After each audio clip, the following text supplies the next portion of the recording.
아멘. 우리 함께 찬양대가 되니까 참 더 좋습니다.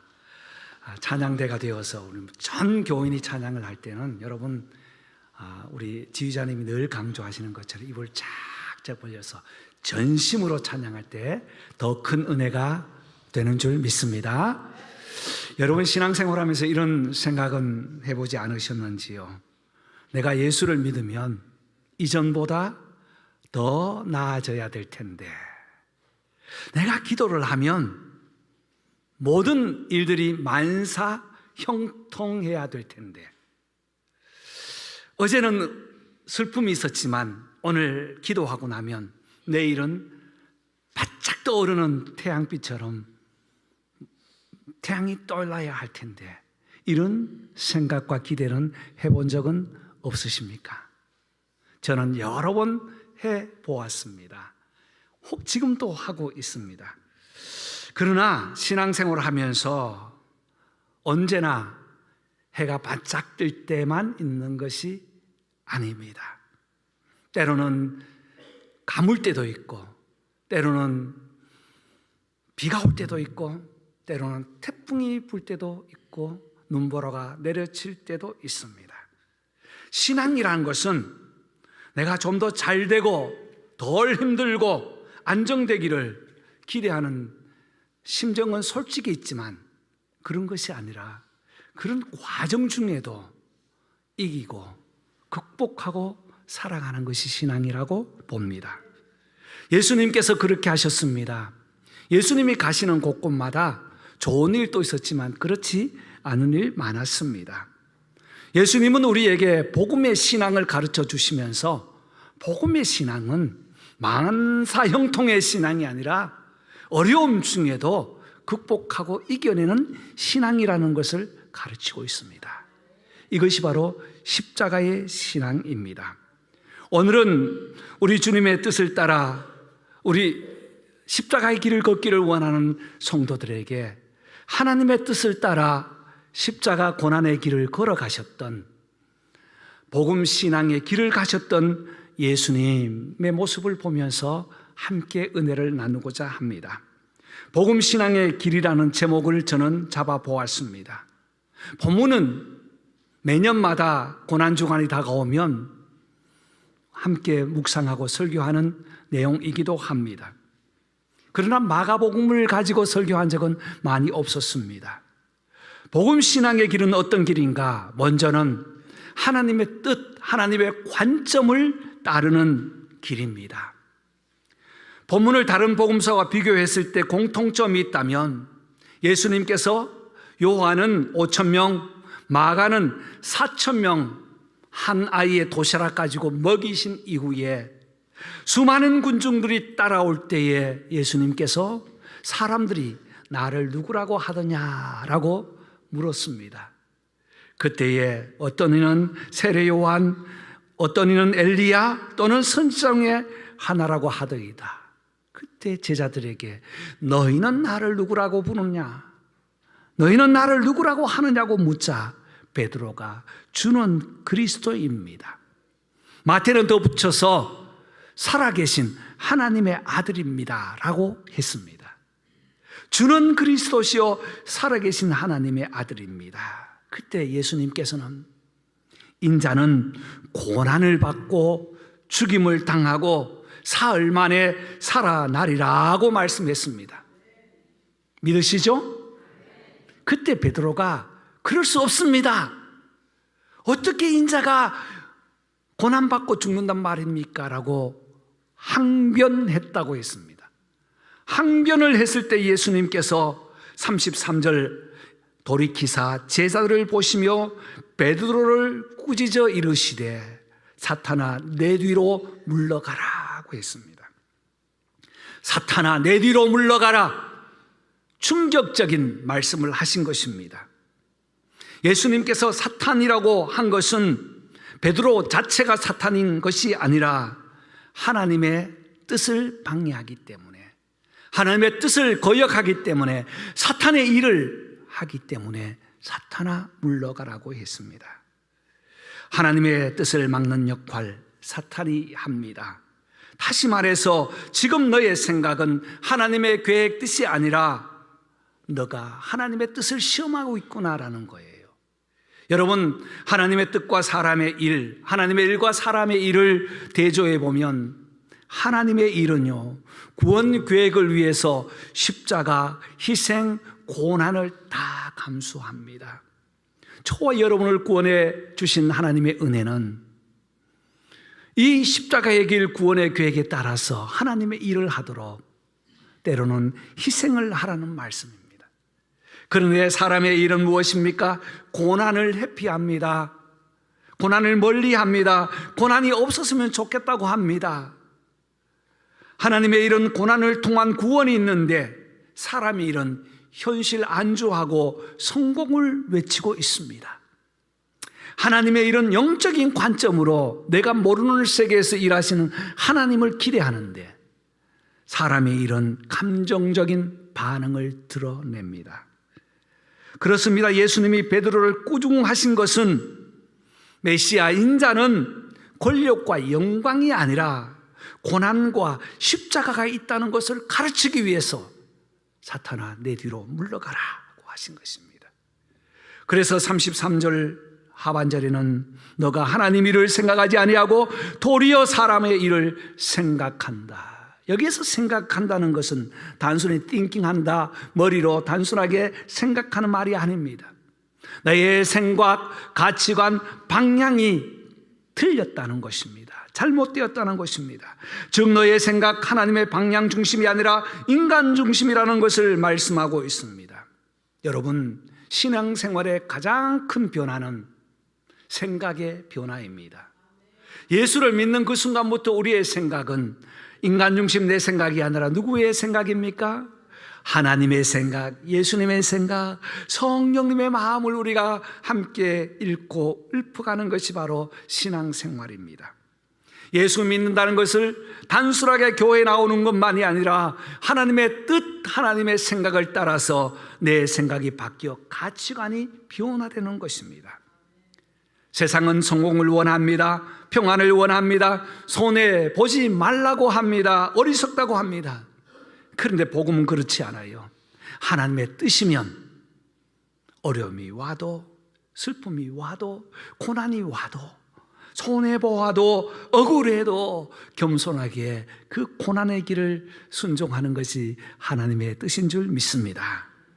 사람들은 환영하고 환호하고 멀리하였지만 예수님께서는 고난의 길을 한 걸음 한 걸음 걸어가고 계십니다. 사랑하는 성도 여러분, 오늘 저와 여러분에게 우리 주님은 물으십니다. 너는 하나님의 뜻을 생각하고 있느냐? 너희는 하나님의 뜻을 생각하고 있느냐? 순종하고 있느냐? 하나님의 관점으로 살아가고 있느냐라고 물으십니다. 여러분은 어떻게 대답하시겠습니까? 자신이 없지요. 그래서 우리는 주님을 의지하잖아요. 그래서 우리는 주님께 기도하잖아요. 하나님, 하나님의 뜻대로 살기 원합니다. 하나님의 관점으로 살기를 원합니다. 하나님의 은혜로 살기를 원합니다. 이렇게 고백하면서 하나님의 관점을 따르는 성도 되기를 원합니다. 이것이 바로 저와 여러분의 소원 되기를 주의 이름으로 축복합니다. 복음 신앙의 길은 자기를 부인하고 십자가를 지는 길입니다. 34절 보시면 무리와 제자들을 불러 이르시되 누구든지 나를 따라오려거든 자기를 부인하고 자기 십자가를 지고 나를 따를 것이니라. 여러분, 자기를 부인하고 십자가를 따른다는 것이 무엇일까요? 교회 오면서 십자가에 대한 이야기를 많이 듣습니다. 이 십자가는 오늘날 사람들에게 어떤 장식 되기도 하고 또 사람들에게는 액세서리가 되기도 합니다. 교회에 이르면 가장 먼저 생각하는 것이 십자가입니다. 교회에 들어가서 십자가가 없으면 뭔가 허전합니다. 여러분 그렇죠? 그래서 이번 한국 가가지고도 한국에서 돌아올 때 교회에 필요한 것이 무엇인가 생각하고 있는데 저는 생각하지 못했어요. 이 강대상 말고 앞으로 저기 소강대상 쓸 계획인데 쓰려고 보니까 앞에 십자가가 없는 거예요.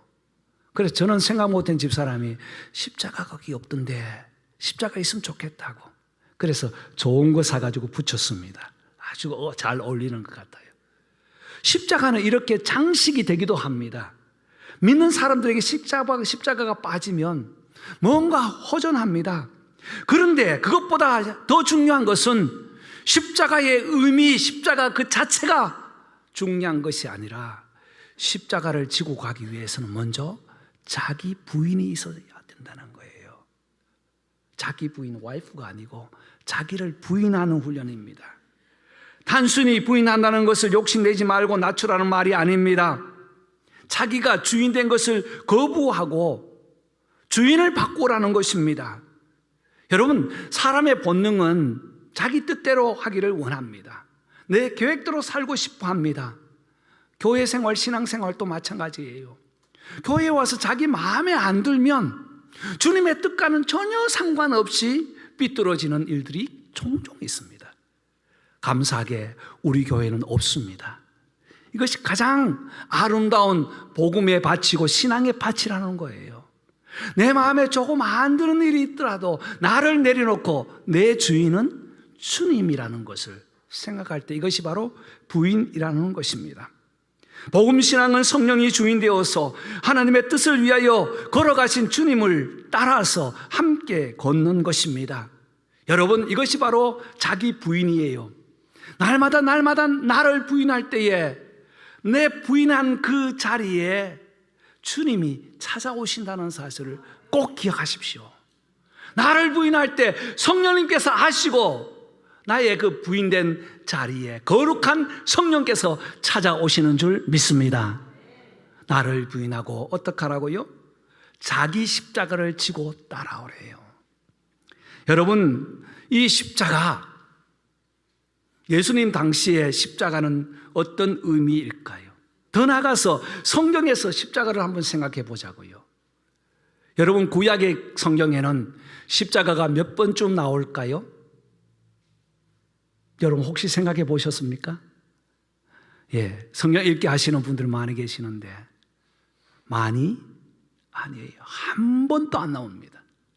구약 성경에는 십자가가 한 번도 나오지 않습니다. 그렇다면 십자가가 나오게 된 배경이 있을 것 아니에요.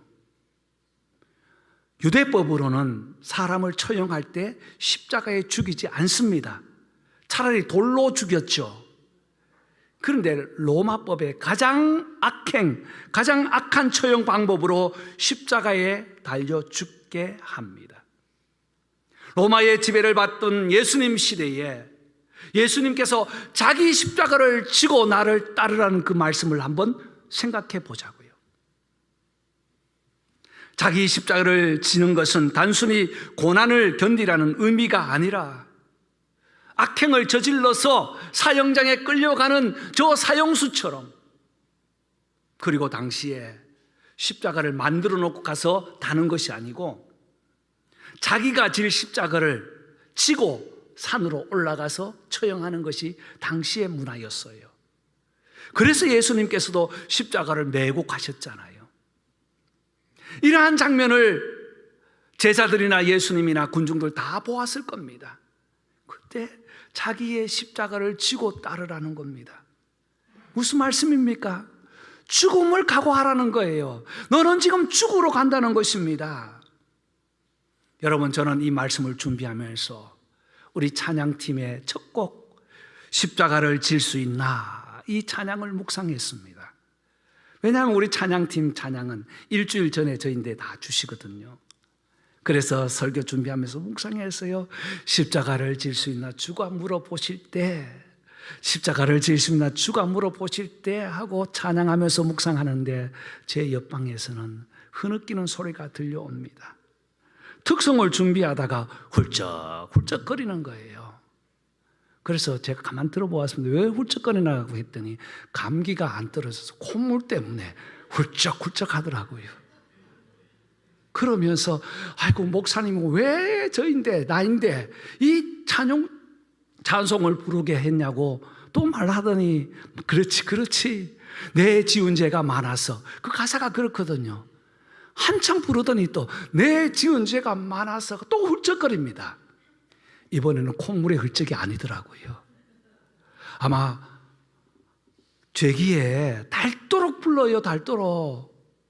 그러면서 또 기도하고 내 지은 죄 회개하라고 목사님께서 나를 시켰나 봐 하면서 은혜 받더니 또 훌쩍거려요. 하루만 끝나면 되는데요, 일주일 내 그렇게 했어요. 그래서 제가 이렇게 말했습니다. 가사가 좀 더 길었더라면 눈물로 집 떠나가겠네. 속으로만요, 속으로만. 그래요. 맞습니다. 십자가를 질 수 있나 자꾸 물어봐야 됩니다. 십자가 내가 처음 볼 때에 그 은혜를 감격해야 되고요. 내 지은 죄 회개하라고 주님께서 은혜를 베푸셨네라고 고백할 때에 십자가가 우리에게는 주님께서 져 주셨기 때문에 은혜가 되는 겁니다. 사랑하는 성도 여러분, 오늘 주님께서 우리에게 다시 묻습니다. 십자가를 질 수 있냐고요. 죽음을 각오했냐고요. 죽을 준비를 하고 있냐고요. 주님, 할 수 없습니다. 어떻게 내가 나의 십자가를 지고 가겠습니까? 그런데 주님께서는요, 우리의 모든 약함을 아시고, 모든 부족을 아시고, 모든 아픔을 아시고, 나의 십자가까지, 여러분의 십자가까지 단번에 져주신 줄 믿습니다. 오늘 십자가를 질 수 있나 주님 물으신다면, 주님, 그래서 우리가 주님을 믿잖아요.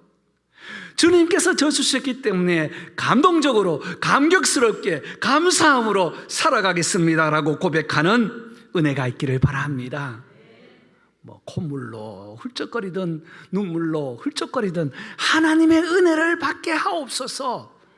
하나님, 내 생애에 주님께서 지신 그 십자가를 다시 감격적으로 묵상하며 감격적으로 살게 하옵소서.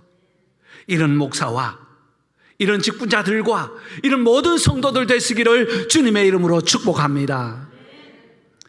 복음신앙의 길은 세 번째로 생명의 역설이 있습니다. 우리 35절 다 같이 읽겠습니다. 다 같이 시작. 누구든지 자기 목숨을 구원하고자 하면 잃을 것이요, 누구든지 나와 복음을 위하여 자기 목숨을 잃으면 구원하리라. 아멘. 복음의 역설, 생명의 역설입니다. 자기 목숨을 구원하고자 하면 잃을 것이요. 여러분, 자기 목숨을 버리는 사람이 누가 있겠어요? 자기 목숨 하나, 아니 자기 몸의 건강, 조그만 건강 이상만 나와도 벌벌 떨고 있는 오늘 시대에 저 이야기입니다. 건강검진 했잖아요. 해보니까 다 확인 필요, 다시 확인 필요, 다 그래요. 이미 각오는 했지만 말입니다. 그런데 주님께 다 맡기고 나면 주님께서 책임지신다. 아멘. 예를 돕기 위해서 한 농부의 씨앗을 생각해 봅시다. 어떤 농부가 좋은 씨앗을 얻었어요. 구했어요. 너무너무 좋은 씨앗입니다. 너무 귀해서 손에 꼭 쥐고 있었어요. 잠잘 때도 쥐고 있고, 밤에도 쥐고 있고, 해가 가도 쥐고 있고, 한 달, 두 달, 12달을 쥐고 있었어요. 그 씨앗이 어떻게 됐을까요? 그대로 있어요.